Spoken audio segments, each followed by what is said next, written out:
Good morning. I am Dustin, and my pronouns are he, him. I'm honored to serve today as your worship associate. If you are here for the first time, thank you for joining us. We look forward to getting to know you. We invite everyone present in the sanctuary today to join us in our in-person coffee hour immediately following the service. Our congregation is a lively community with many opportunities to participate. We have a special auction announcement this morning from Stacy Robinson.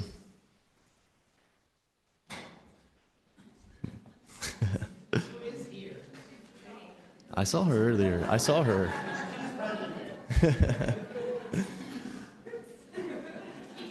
Special announcement from Stacy.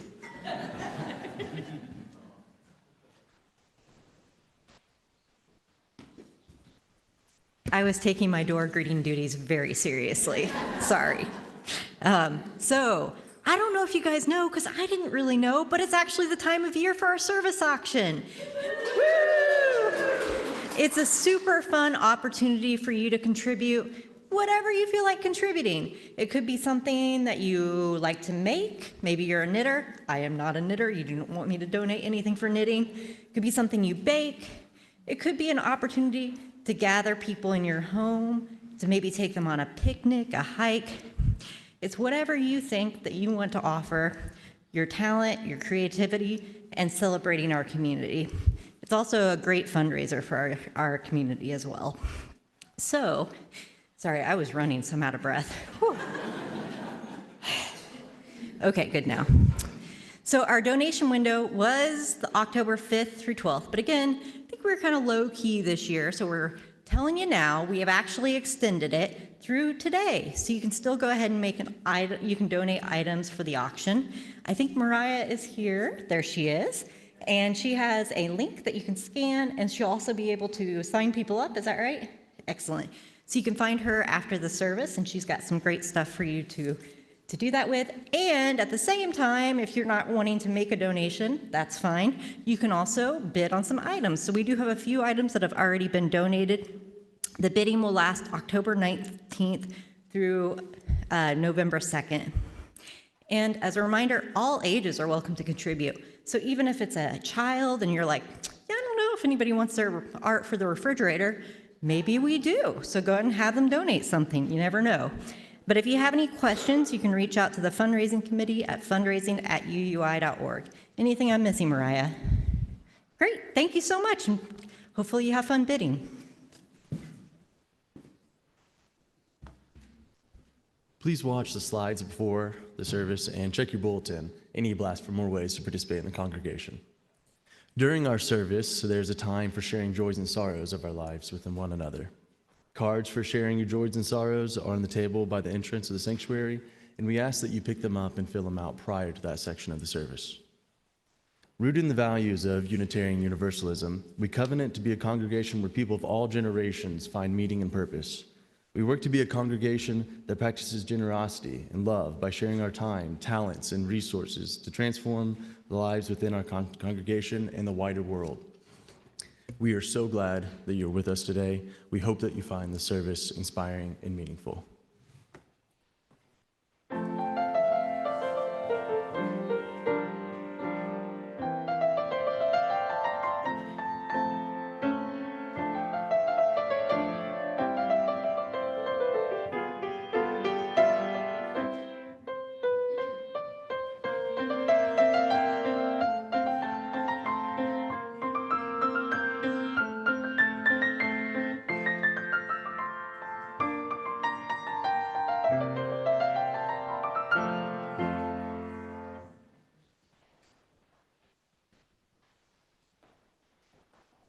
A lit chalice is a symbol of our faith as Unitarian Universalists, inviting us to gather in reverence and rise together in action. Today, I invite Charlotte up to light our chalice. As we light our chalice in the sanctuary, I invite those on Zoom to light a chalice or a candle and type your location into the chat. Our chalice lighting and opening words today are by Heidi Cottam. Let us be a faith that gathers, reaching for one another through the walls of hate others build. through the cages of ignorance and arrogance, and through the fear that burns city streets. Let us be a faith that sees the vision of a better world, more compassionate, more just, more holy, and with more love. There's a faith that binds up the broken, cauterizes battle wounds with the balm of peace, sings longer and louder than the trumpets of war. Let us be that faith too. Let us be the ones who do not tread lightly in this world, but light up with our love, who hold up the mirror of worth and dignity, who are the sanctuary others seek. But first, let us be a faith that worships together, here, this morning, in this space, at this moment. Let us be a faith. May it be so.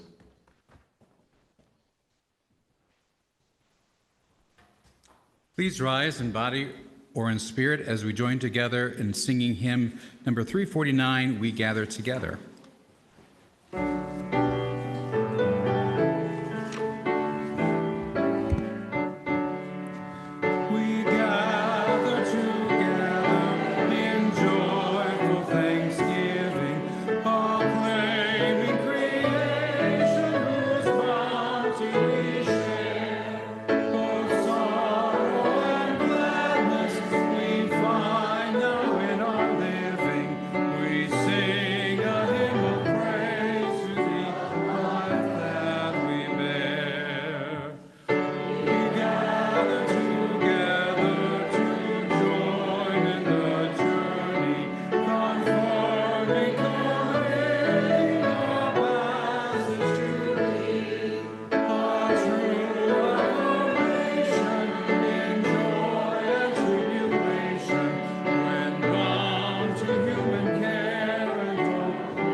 Would you please now join me in saying our covenant?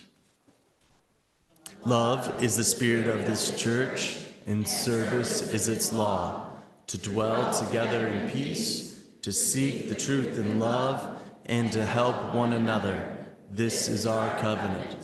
And now we're going to say it in Spanish. El amor es espíritu de esta iglesia, y el servicio es su ley.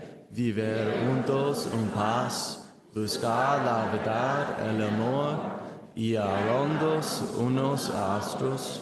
Este es nuestro pacto. Please be seated.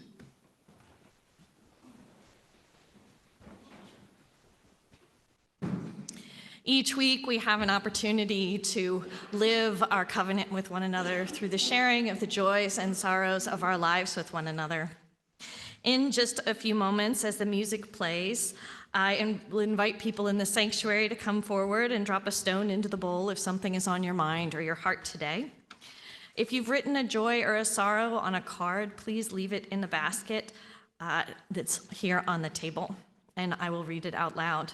Please note that cards are by the entrance to the sanctuary when you come in for easy pickup. And for those of you who are on Zoom, we invite you to use the chat feature. Please put in all caps, either joy or sorrow, plus your name and pronouns at the beginning of what you are sharing if you would like me to share it here in the sanctuary. You can also symbolically drop a stone into the bowl by typing drop stone or just DS into the chat. Let us share the joys and sorrows of our lives together.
These are the joys and sorrows shared today.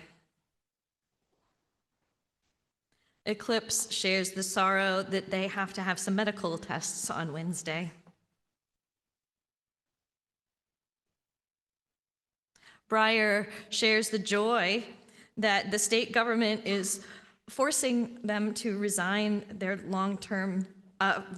following their long-term disability, but they have an interview on Tuesday with an amazing community mental health organization that they're very excited about.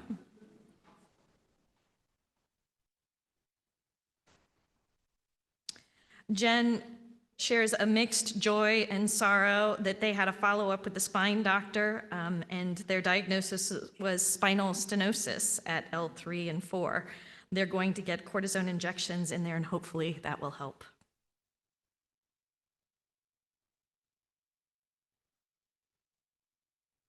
Helene shares the sorrow that her hero, Jane Goodall, died this month, a great environmentalist and seeker of social justice whose vision of hope stayed with her always. Mo shares both a joy and a sorrow. The joy that fall break was very fun. The sorrow that fall break is almost over. Nan shares the joy that she and Matt celebrated their 16th anniversary on Friday and feels very blessed.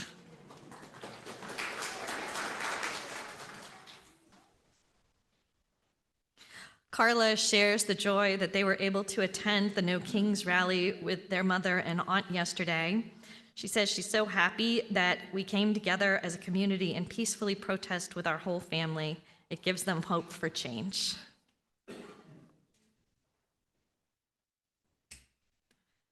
Peg shares joy for rain and also joy for the peaceful Indivisible rally yesterday.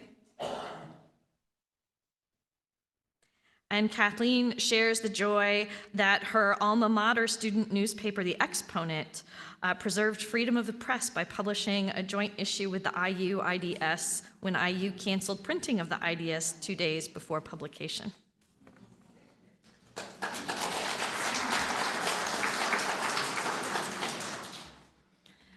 Though they may not be shared today, we know there are many more joys and sorrows on our minds and in our hearts. Let's pause now for a moment of prayer and meditation. Spirit of life and love, we are so grateful for this community into which we bring our whole selves, into which we can bring our joys, into which we can bring our sorrows, and know that we are not alone. We are grateful, too, for the exercise of democracy that happened yesterday and that continues to happen all over the country. We know that each person has a voice, and sometimes they demand to be heard. We are grateful, too, for this community, a place that we can not only share our joys and sorrows and bring our whole selves, but we can celebrate and mourn together, whether that's what's happening on the larger stage or what's happening closer to home, and that we can act together, that we can put our faith in action and help bend the moral arc of the universe towards justice. For this and so much more, we are grateful. Blessed be, and amen.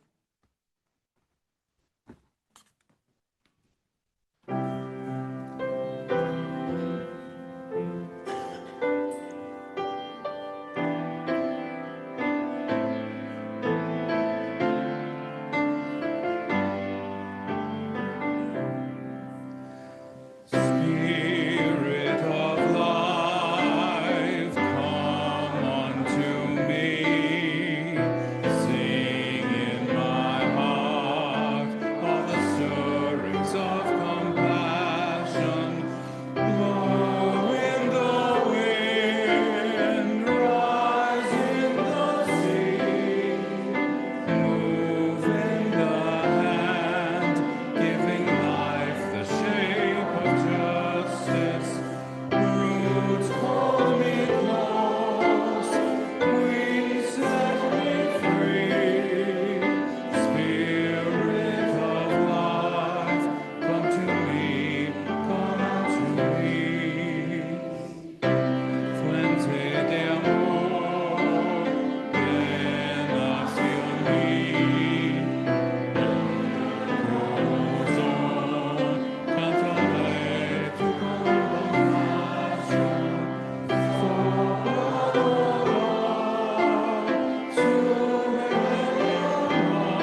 Good morning. Oh, there I am.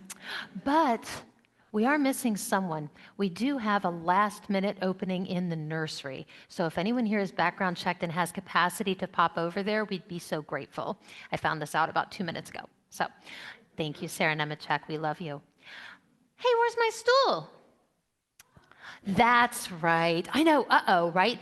But today, Ryan and Reverend Don were going to come up here and tell us some really important stuff about some choices that we have coming up.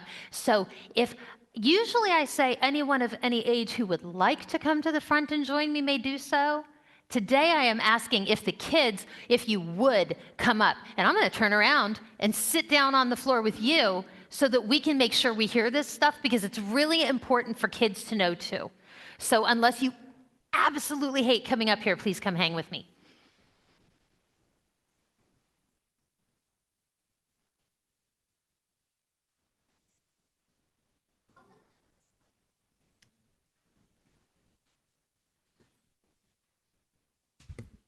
Sarah, you look great. So I have a couple of announcements, and then we're going to have a slightly longer discussion. So I'll give a couple of announcements first. One, you're getting multiple Robinsons today, so that's a lot. I already know that.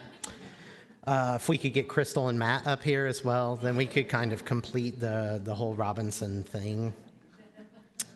So today, right after service, there will be a focus group for folks with kids under 18. There'll be a light lunch provided, and we look forward to hearing from all of you. Also, you may have noticed in your order of service, if you have that, inside of it is a little white sheet of paper. And just like the auction, the congregational survey opens today. It's actually open now. It says after the service, but like we're overachievers. So it is open right now. So if you want to start doing it while I'm talking, that's fine. And it will remain open through November 2nd.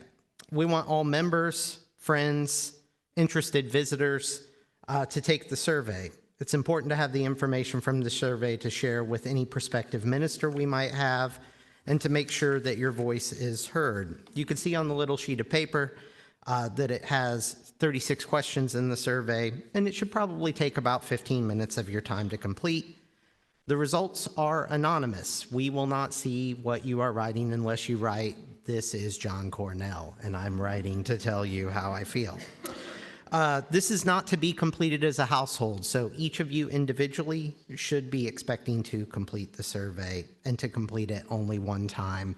Please don't do the vote thing that we're all accused of doing. Thank you for helping us complete this vital component of the search process. Now Reverend Don and I are going to chat a little bit about a question that that is at the end of the survey that talks about the different forms of ministry that we may have.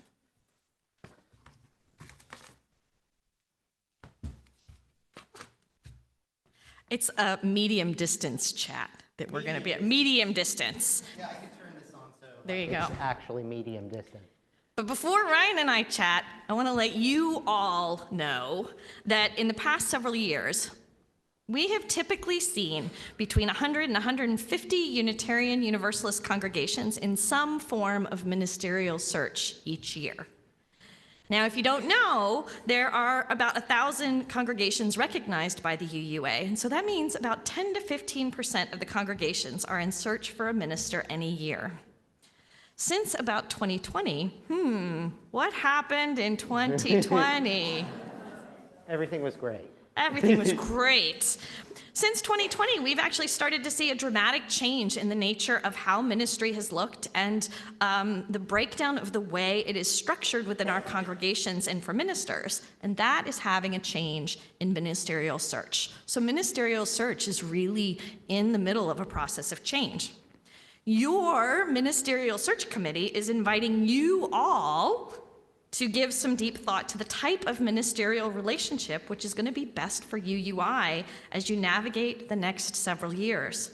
And in order to do that, they want to let you know about the 4 different types of ministerial relationships that UUI could choose to go with. While this is not going to be on an exam yet, There's a quiz. There is a quiz. It is going to be on the survey that the Ministerial Search Committee that Ryan just mentioned, and that you will hopefully be hearing a lot about. We really need as many people as possible to fill out that survey. So if you want to know what the different types of ministerial relationships are and what the similarities and differences are between settled and contract, contract to call ministry, and developmental ministry, I'm going to start talking. Ryan's going to take it away. Yeah, thank you. Thanks, Don. Because it's me, I'm going to say some words, but also I tend to think about things, one from like an andragological perspective, to think about the different modes of learning. So I have some visual cues too, but I didn't want to put them on the screen, and I also didn't want to put a bunch of words on the screen for you to read, because I thought that would be kind of boring for you to just read the words that I might say. But I want to talk about the 4 different types of ministry, but I want to talk about them through music, and specifically guitarists, which might be a little bit weird, and maybe it's not your language, but we'll see how this goes. So settled ministry has been the traditional relationship that a congregation has had with their minister. And I'm going to use this visual representation of this Grateful Dead album. Why, Ryan? Why? Because for the entire history from 1965 through 1995 in August, when Jerry Garcia passed away, 30 years ago, just a few months ago, Jerry Garcia was the sole guitarist for the Grateful Dead. And when he passed away, they never found another guitarist where they used the same name as the Grateful Dead. Now, John Mayer, who we may or may not recognize, plays now with Dead and Company. But he was settled the entire time. This is the stereotypical or traditional way that bands have formed as well, is that you form a band, and they typically have a guitarist, and they stay with the band the whole time. And the search for a settled minister here, transitioning from the band to us, it's handled by us, the Ministerial Search Committee and the congregation. Settled ministers are called by the congregation in the same way Jerry Garcia was called to play in the Grateful Dead. Did they vote for Jerry Garcia the way a congregation votes for a settled minister? They did. Okay. They were like a weird group of people, and they stayed together that way. And when they broke apart in '74, and then they reformed, and they played this great show on this day, August 13th, 1975, it was great. This means that the final candidate that the Ministerial Search Committee has agreed on is brought before all of you and us to meet and vote on before that relationship is formalized. This usually happens over the course of one in-person candidating weekend, meaning that our final candidate would come here, they would have the opportunity to meet a lot of you, they would come before us, and there would be a vote. And now most ministers want somewhere between 95 to 98% of an affirmative vote to accept a call. That's a very high percentage. Or higher. Or higher. They'd love 100%. 100% would be ideal. 99. They would live in their dreams if they could do that. And that 100% of us all love Jerry Garcia and the Grateful Dead. It's the same situation. So the relationship a congregation has with the settled minister, also known as a called minister, is a relationship that doesn't have a definite end other than when Jerry passed away, and we were all really sad about that. They could stay with the congregation for 5 to 7 years, which is about average right now in the UUA or in the broader UU landscape, or they could stay 2, or they could stay 20. The hard part here is that we are in a relationship, and it's a little bit difficult if we enter into this relationship for them to exit, in the same way it would be really difficult for Jerry to leave the Grateful Dead. Calling a settled minister is the only relationship in which us as the congregation as a whole gets a say in the process. Or stereotypically, it has been the only way. Hi, Matt. Oh, yes, please, Sarah Cannon. Catherine wants to know if a minister could stay for 100 years. They could if they were alive for 100 years. They say that people that are alive now, that someone that's alive now is going to live longer than anybody that's ever lived because we're going to solve diseases. So it could be the next UUI minister. Could be here 100 years. But more often 5 to 7. More often 5 to 7, but 100 is possible. Yes, I didn't know we'd be fielding questions so early, please. Oh, thank you so much. I appreciate that. For hiring a contractor, a developmental, or any type of interim minister, this responsibility has typically fallen to the Board of Trustees. and still does for the majority of congregations that do hiring. The congregation usually doesn't know anything about what is happening until the selection's announced and the contract is signed. These positions are usually for a specific period of time. Contract ministries are usually for a year or multiple years with an option to renew. And developmental and interim ministry contracts are set for a specific number of years, which I'll talk about in a second. Which the next one I'd like to talk about is contracts. So that's perfect. What a segue. So to represent a contract ministry, I have this Rolling Stone Sticky Fingers album, and it's got the zipper cover that was designed by Andy Warhol, and I was told not to do this, but the zipper still works, which is great. That has nothing to do with the search. That was just for fun. Thank you for that clarification. Yeah, there's not a zipper element to this search process. So in 1969, Brian Jones died. There's a lot of death involved in like these changing of ministries. And the Rolling Stones were looking for a new guitarist, and they went out and they hired someone. They hired a young guitarist named Mick Taylor, and he was very young, and he came and he joined the band. They weren't trying to learn any new skills. They were already the Rolling Stones at this point. They were already a big band. They didn't need to learn anything new. They didn't need to develop it all. But they needed someone to play guitar, and he did, and he stayed with them for several albums from 69 to 74. And he kept renewing his contract to make new albums. And then he left. And some people think it's the best albums they made. Same thing here.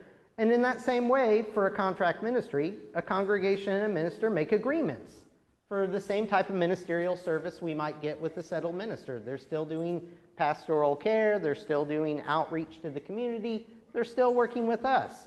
And it's potentially renewable. It's the only type of ministerial relationship available for part-time positions. I'm getting crickets to get off the stage, I hear that. Though contract searches may be for full-time positions too, like here. Any ministry position which not is full-time is considered a contract ministry by the UUA. This can lead to a called position, which I'll talk about in a second, when the congregation votes, which is usually after 2 to 3 years. But doesn't always and doesn't have to. So a contract ministry can just stay a contract ministry. When it works, the congregation wants a streamlined search process and to be in a ministry partnership for a while before considering a different type of ministry. And the congregation needs to rebuild trust in the ministry, and that ministry with a defined term is needed. So for this, the reminder is the more specific the contract is, the better. This manages the expectations that we all have. And the contracts can be renewed in the same way that Mick Taylor kept making albums with the Stones for a while until he left. Ministers are less likely to relocate for a 1-year renewal period unless they're interim ministers. And so often it's typically a multi-year renewal process that might be in that 2 to 3 year time frame. And so the next option emerged, which is contract to call, which is something that's a lot more typical now, is this contract and contract to call situation. And so for this, I have Pink Floyd's Metal album, which is their second album. So their first album was made with their founding guitarist, Syd Barrett. And he had some mental health challenges, and he left the band. But it's a really great album. And then when they came to the second album, they found somebody. It was David Gilmour. And they brought him in to try on a contract basis. And he made a really good album, this album. And then they ultimately called him. Like, he stayed in the band forever. Technically, he's still Pink Floyd. Even though, like, he and Roger Waters broke up, he retained the name. It's really complicated. Congregations don't do that part. No, sometimes that happens, though. Sometimes the minister leaves, and you just get to keep the name. And it's awesome. And that's great. So it starts out similar to the standard contract process. Like, we have someone in, offer the most contract ministry option arrangements after the initial contract point could have the option for you to call the minister. And they could move into this settled space up here, like Jerry Garcia. The congregation has a chance to get to know the minister as their minister over a period of time. Again, this is often in that 2 to 3 year time frame. And then they could determine as a congregation with the minister that they'd like it to become more permanent. Some people phrase this as marriage as well. Like, all the phrases could work here. People often ask the U.S. staff, when should we do this, or how quickly can we do this? Because many, if not most, ministries start off really well. Just like most relationships or bands start off really well, and then they have to live with each other and go on the road. And then they have to see how they like to live in a hotel room or play on the stage, etc. The honeymoon period for ministers is 2 to 3 years. Which is why they suggest that length of time before you decide to call. The congregation's grateful to ministry, and the process of building a trusting working relationship is easy at the start.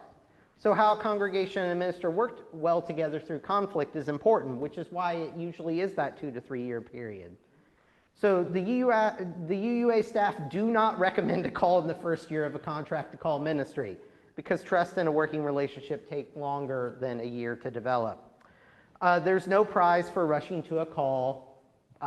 It runs into the same problems of like, how do you fire David Gilmour from Pink Floyd? You probably don't. Sometimes you get to fire Roger Waters from Pink Floyd though, and that's fine. So you want to do this part really well. You want to offer the minister and the congregation respect for the time it takes to establish a true working relationship. Otherwise, you can't make Dark Side of the Moon. You're never going to get to it. Even when there has been conflict and disagreement, trusting each other or an act of faith takes time, and it's essential for a successful call. This one happens in kind of a week. This one's maybe more like 2 to 3 years. The final form I want to talk about is developmental. And for this, I've brought 3 different records by Fleetwood Mac. And this is the newest form of ministry, Yeah. right? So we have the first album by Fleetwood Mac, which is their blues band, and then we have an album in the middle where they're live at the record plant, and then the self-titled album Fleetwood Mac. And the reason we have 3 and they're not balancing well is because the band changes over time. They're developing, they have things they're going to work on. So the very first band is formed by Peter Green. It's called Peter Green's Fleetwood Mac. That's literally the name of the first album. And so it's very much a blues band, which most people maybe don't know if they don't really care about Fleetwood Mac. I happen to really like this era of Fleetwood Mac. It's really good. Ooh, there's questions. Yes, please. About 3,000. Yeah, that's great. So the band starts out, they're really successful, they're doing really well, but they have some turmoil. And Peter Green leaves the band to join a cult. That's not important for this. And Jeremy Spencer leaves the band too. He's the other guitarist. He joins a different cult. So many cults. What the heck? Yeah, it's pretty wild. And the band's in turmoil. And they hire a new guitarist, Bob Welch. And he's going to help stabilize them because they have goals they want to work on. And the goals they want to work on moves them in the vein of a pop rock band versus a blues band. And he stays there for about 5 years, from like 69 to 74. And then he leaves and they hire Lindsey Buckingham and Stevie Nicks. And the pop thing is complete. It's very much like this for a developmental ministry. So it's an option for congregations with a history of repeated short ministries or conflict, or those with systemic work to do before they want to call a new type of ministry. You can't get to Lindsey Buckingham right from Peter Green. You need something in between. So a developmental ministry, some congregations need longer than a typical interim ministry to work on deep-seated issues or patterns that have kept the congregation circling in place or heading in a negative direction. So a developmental ministry has to have buy-in to the developmental goals that they all set together. This is often done with the board and the congregation. They talk about goals they want to work on, typically like 3 to 5 if y'all have ever set goals. It's not like 18 because you're never going to do those goals. And the goals are identified and there's regular check-ins on the goals, and it would be the way we determine as a congregation that in the future we would be ready for another form of ministry, possibly one of these other forms where we hire Mick Taylor or Jerry Garcia. But you don't need an interim ministry after a developmental ministry. You just go into that next one, right? You just go into that next one. And developmental ministries have been most successful with a 4 to 7 year term, so just a little bit longer than that contract to call space. And the part that's a little bit different about the developmental ministry is that Bob Welch was never eligible to become the permanent member of Fleetwood Mac. He was just there for an interim period, so you can't call the developmental minister as your permanent minister. This is determined by the UUA, and the minister in covenant agrees that they will not become your permanent minister. In the last year of a developmental ministry, the congregation would typically engage by potentially making a ministerial search committee or engaging the board to hire a contract minister to search for their new minister. After this significant work, as Dawn said, there is typically no need to have an interim ministry. But Ryan, isn't the developmental ministry the one that the congregation has to commit to doing the most work on? It is the one, like, man, they really had to tour the country and do a lot of work because they had so many goals they set. And there was like a lot of like deep internal work that they had to do as a band or as a congregation. And even though in this instance, we're not hiring the permanent minister, the congregation is having to consistently dig into issues that have existed and really work on those goals so that they progress to an end point. Oh, thank you. So, to summarize, Jerry Garcia, David Gilmour, Mick Taylor, and maybe like Lindsey Buckingham. There's like several guitarists in I'll there. be honest, the names leave my brain as soon as you That's say them. good. No, I appreciate that. But the visuals will remain. Yeah. So 4 types of ministerial relationships that UUI might choose to have with your next minister. Settled, Jerry Garcia. Contract, Mick Taylor. Mick Taylor. Yeah. Contract to call, That's David Gilmour. David Gilmour. And developmental, That's 3 different guitarists, but it's ultimately Fleetwood Mac. Yeah.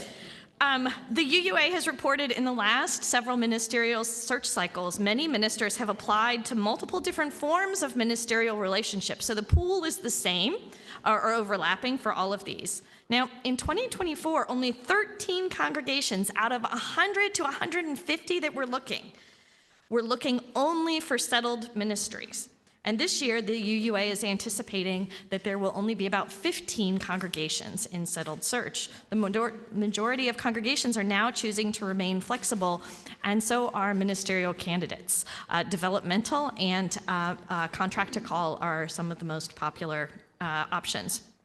The truth is that there is no one type of ministry or search that is inherently better or more important than any of the others. And so as you all take the Ministerial Search Committee survey, please consider these questions and what appeals to you as UUI members. Do you want long-term stability and a covenantal partnership right now? Do you need flexibility and openness before making a long-term decision? Are you interested in a 2 to 3 year trial period with a minister before committing fully? Do you feel called to focus on specific changes and growth before entering into a long-term covenant?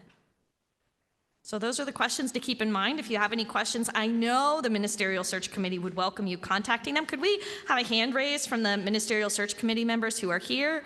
You can email them at msc@uui.org, or you can talk to them directly. Thank you, all of you search committee members and congregation. Your participation will make this search a successful process.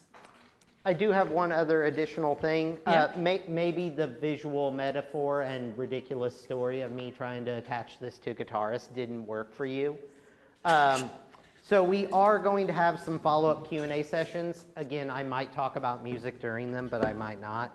And that'll be with Melissa and I. And so on the 22nd on Zoom at 7 p.m., there's a link in the e-blast. If you have questions about these or just questions about anything associated with this process, you can come find us. Also on October 26th after the service, we will also have another one that will be in person that you can come show up and ask questions if you don't want to walk over to the table or you don't want to email us. Like, we are going to try to come to you or be available for those questions. Fantastic. Thank you. Thank you, Ministerial Search Committee. And now I believe our children are invited. Thank you guys for being so patient. And I want you to ask your grown-ups about all of this, right? I invite you to attend your religious education classrooms.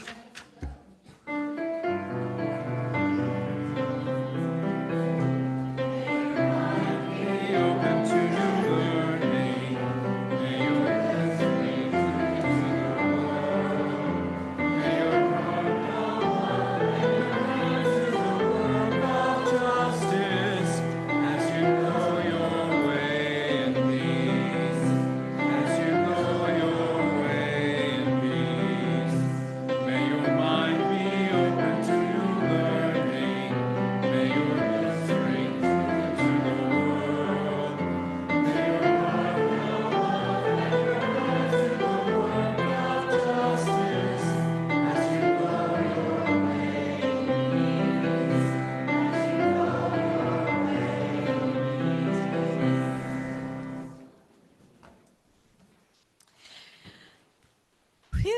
let's shift gears a little bit. Shake your body out. There we go. So,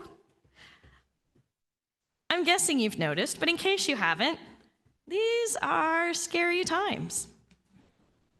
Across the country, our faith, Unitarian Universalism, has been showing up and siding with love against oppression, cruelty, and despair, and for compassion, dignity, and justice. And here at UUI, the picture has been a little bit more complicated. Over the past few months, many of you have asked, what's happening with social justice? What are we doing? Well, today we finally get to share the answer. Yay! But first, a little bit of background. When I arrived as your interim minister in 2023, UUI's social justice efforts weren't as visible as they had once been.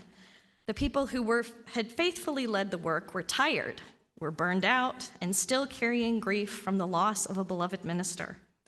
What remained were a handful of steady commitments the congregation had: half the plate given away each Sunday, the green team, the welcoming congregation certification, and the care of a few steady volunteers who kept showing up even as the system around them had faded and lost a little bit of energy.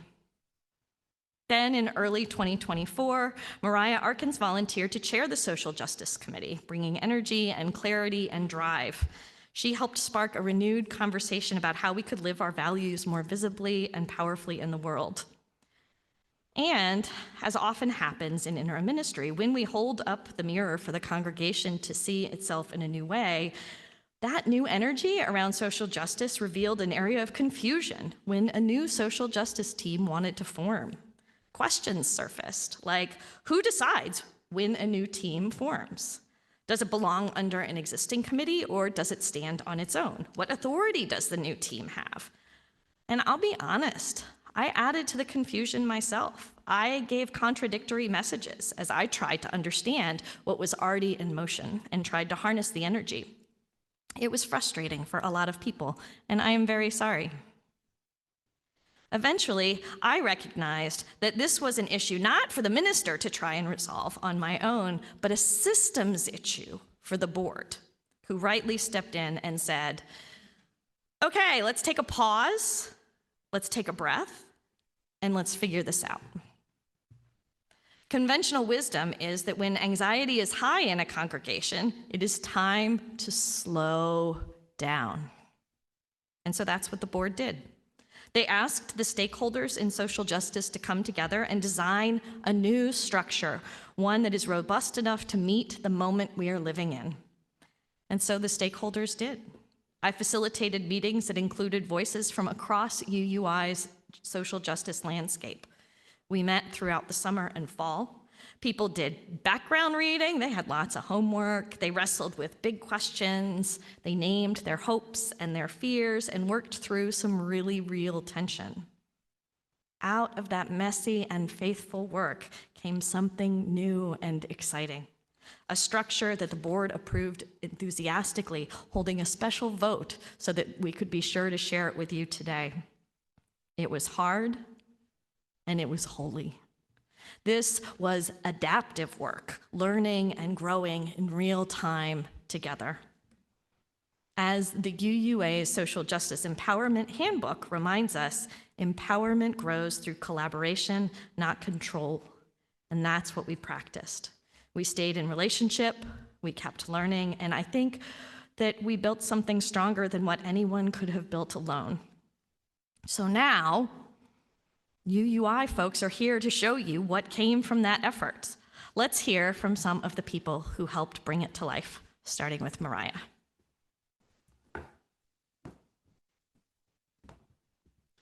Hello all. My name is Mariah Arkins, and my pronouns are she, they.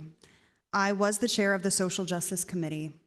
These past few years, our social justice teams lived our Unitarian Universalist values out loud.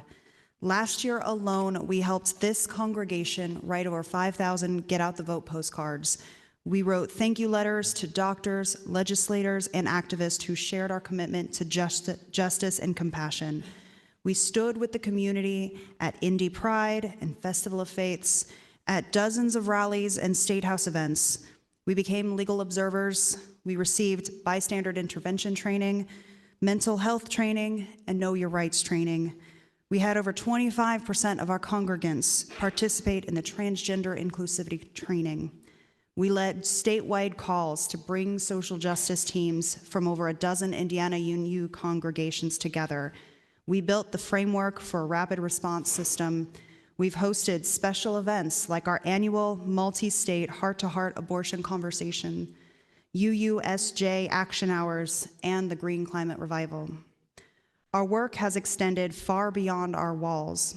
We've built and sustained over 24 close relationships with partner organizations locally, statewide, and nationally, living out our belief in collaboration and solidarity.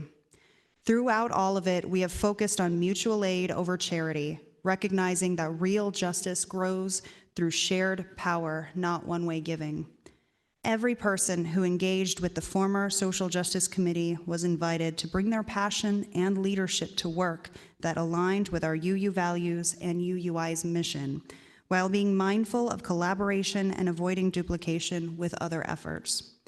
This openness has been one of our strengths, a reminder that justice grows when we act together. At times, our structure around specific topics or focus areas made it harder to respond quickly to emerging issues and to coordinate collective action. These challenges helped us see how structure and flexibility both matter as we continue to grow. Looking forward, our new Faith in Action framework will help our efforts even more intentionally and actionable by organizing our justice work into 4 spheres: within the congregation, within the neighborhood and city, within the state, and within the country or the world. We will focus our energy, deepen relationships, and ensure that every act of service, advocacy, and care becomes an expression of worship. Together, our faith will move boldly, lovingly, and powerfully into action.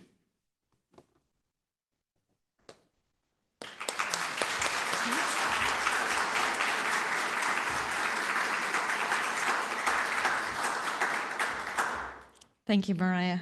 And you've named what so many of us have witnessed, the incredible breadth of what UUI has already done for justice and the spirit that drives those efforts. I know that behind those accomplishments was also exhaustion, confusion, and even grief that the world keeps demanding so much from us, and that our own structure wasn't yet ready to meet those demands. But what strikes me most about what Mariah shared is how it embodies our UU's value of transformation. You didn't give up when it got hard. You looked at what wasn't working, and you turned toward one another instead of turning away. Out of that turning, something new began to take shape. Not a replacement for what came before, but the next evolution of it. And to help us see how that evolution looks, how Faith in Action embodies our shared values of interdependence, equity, and justice, let's hear from Sharon.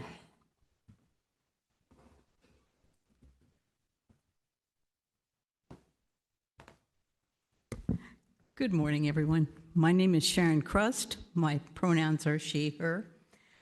I'm speaking today as the co-chair of one of the co-chairs of the Welcoming Congregations Renewal Team. We're the group of, sorry, I thought I was fine. The group of folks who make sure that UUI retains its welcoming congregation status with the UUA. It's a certificate that is renewed every year. I'm excited to share a little bit about our new Faith in Action framework, which replaces, as others have said, our previous social justice team. This framework didn't come from a template or from a top-down decision. It grew right here out of conversations among all of us who care deeply about justice work at UUI. It's a homegrown vision shaped by our shared values, our mission, and the ways we want to live those out in the world. We realized that our justice work isn't separate from who we are. It's one of the clearest ways we live our faith and our principles. Faith in Action expresses that connection beautifully. It's how we've moved from belief to practice, from intention to impact. What I love most about the way we've formed it is that it invites everyone to find their place depending on where your passion and energy lead. At the hyper-local level, it's divided into 4 different groups. The hyper-local level, at the hyper-local level, the focus is here at UUI, including accessibility, anti-racism, mutual aid, gender and identity inclusion, and our Welcoming Renewal certification. Second is the neighborhood and city level. We build partnerships with groups like Indie Youth Group, our BTNA neighbors, food security initiatives, and citywide advocacy. At the statewide level, which is number 3, we join other UUs in Indiana to work on legislative advocacy, climate justice, and reproductive freedom, including our Green Sanctuary and Good Trouble teams. And at the national and global level, we connect with larger UU movements like UU The Vote and Side with Love, and stand in solidarity with global partners for justice and peace. All of these efforts will be held together by our Faith in Action Coordinating Circle, which helps to align our work, share resources, and serves as a bridge between our congregation and the board. What excites me most is that Faith in Action grew from our own community, from listening, dreaming, and imagining together. It's not just a new name, it's a shared way of living our values with purpose, clarity, and heart. I'm very excited about Faith in Action, and I hope that you will all be excited to join in this new initiative.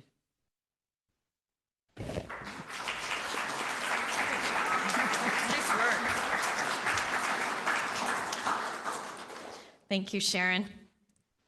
In practical terms, this means that instead of one social justice committee trying to juggle everything, our justice now flows through these 4 spheres, each one focusing on a different scale, a different realm of influence, if you will, from caring for our own community here at UUI to engaging in the wider world.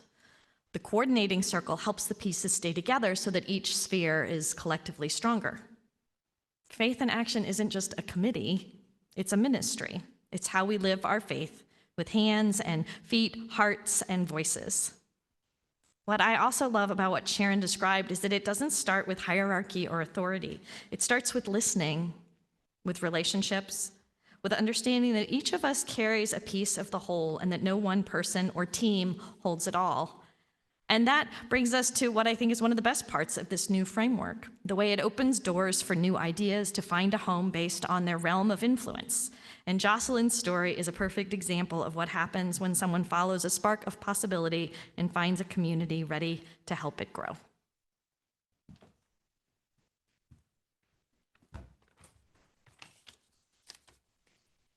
Hello, my name is Jocelyn Howes. My pronouns are she, her. I'm a little nervous, first time I've talked up here. Anyway, I got involved in the social justice team about 6 months ago when I became alarmed about legislation targeting our public schools. And I wanted to do something to help our schools and our school children. So this led to the Backpack Initiative. And then I started having some conversations with some of my church friends about how we might sponsor a school. Too many of our schools are struggling right now. This is mostly due to funding issues, but our schools are really a microcosm of everything that's happening in our society today. And so many of them are dealing on a daily basis with ICE deportations to food and housing insecurity, mental and physical health issues, helping children with special needs, abuse, English language issues, poverty, discrimination, and so on. And our PTA groups are being asked to do more and more to support these schools. So we thought, maybe, by partnering with PTA organizations and administrators, it might be a good place to start. But all ideas, projects, need collaboration. They need support. They need buy-in. And it helps to have a diverse group with differing perspectives. So what I really like about this new structure is we now have a clear pathway for people who have ideas. I don't know if my idea about sponsoring or helping, partnering with PTA groups is the right project for right now, but at least I can discuss this idea with a group of people who are all focused on city initiatives. So if you are sitting out there with an idea that you think can either help our church, our city, our state, or the nation, you now have a place to go. Not every idea will be implemented, but now there's a clear pathway for bringing your ideas, opinions, and perspectives on how we engage our community moving forward. Please get involved. We need your voice, your experience, your ideas. Thank you.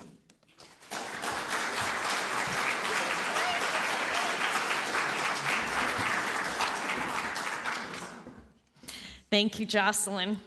That's the spirit that makes this place come alive. Faith in action isn't about necessarily having the perfect plan. It's about making space for each of us to bring what we love, about what breaks our hearts, and what we're ready to change. As with all things in church life, from bylaws to structure to the brand of coffee that we use, if we find that something doesn't quite work, we can change it. Because the point isn't perfection. The point is faithfulness to UUI's mission. And so we're going to try this structure out for a little while. And if it doesn't work, that's okay. We can change it.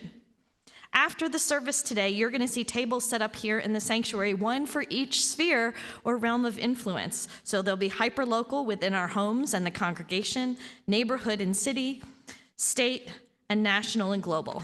Get your coffee, which to my knowledge has not changed brands, and come back and visit the tables. Find the one that stirs your energy, your curiosity, your hope. Because what we've learned throughout this whole process, and really through all our adaptive work during this interim time at UUI, is that you can do hard things together. You can face conflict. You can grow through confusion, and you can turn frustration into community. This is your ministry. This is your faith in action. May it be so. May we together make it so.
Every month, UUI gives half of the Sunday collection to a cause chosen by our Social Justice Committee, now called the Faith in Action Ministry. October Shares the Plate is the Church of Larger Fellowship, the CLF. The CLF is a Unitarian Universalist congregation without walls, reaching people around the world through online worship, small groups, publications, and ministries of care. One of their most vital ministries is Worthy Now, serving nearly 2,000 UU members experiencing incarceration. Through shared worship, newsletters, and community support, Worthy Now helps incarcerated UUs connect with their faith and with each other. The CLF also nurtures Unitarian Universalists everywhere who long for connection beyond bricks and mortar congregations. Your gift today supports this sacred work, helping the CLF grow and sustain ministries that reach those who are too often forgotten, and reminding us of what we focus on grows. To give, using your smartphone, text the dollar amount and the word share to the phone number in the chat, or oftentimes on the screen, or visit uui.org.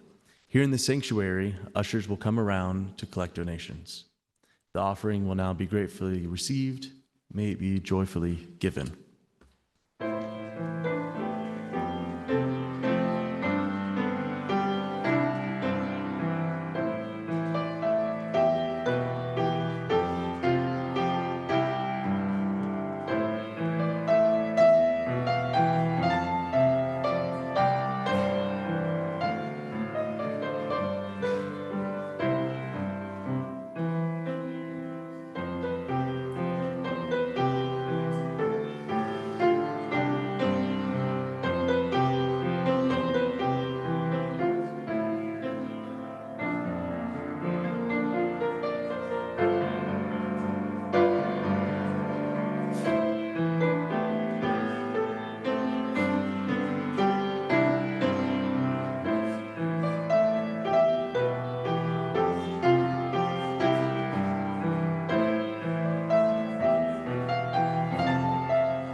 Thank you for your generosity. Our closing words today are from Gary Kowalski. Go in peace, speak the truth, give thanks each day. Respect the earth and her creatures, for they are alive like you. Care for your body, it is a wondrous gift.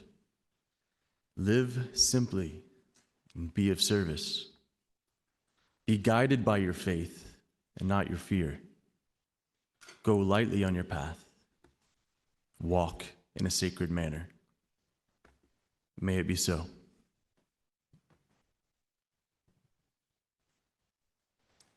Please rise in body or in spirit as we join together in singing hymn number 1017, Building a New Way.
Please join me in our chalice extinguishing words, which are on the screen. Now we extinguish the flame of our chalice, but not the light of our understanding, the warmth of compassion, or the fire of commitment. Let us keep those with us until we meet again. Go in peace.